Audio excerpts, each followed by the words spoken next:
একবার ভেবে দেখুন, যদি পরের দিন তার উপর আরও একটা তলা বানিয়ে দেওয়া হয়, তাহলে কি?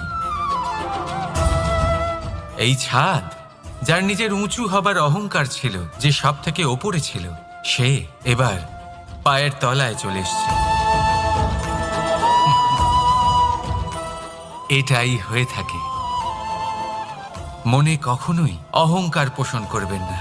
যদি মনের মধ্যে কিছু রাখতে চান, তাহলে প্রেমের ভাব রাখুন, স্নেহ রাখুন। এই অহংকারকে আপনি যা ইচ্ছে নাম দিন, গর্ব হোক, আত্মসম্মান হোক, এর দ্বারা আপনার কোনোভাবেই কোনো লাভ হবে না। তাহলে এই অহংকারকে ত্যাগ করুন আর আমার সাথে ভালোবেসে বলুন, রাধা রাধা। একটা সিদ্ধান্ত, এই জীবনে একটা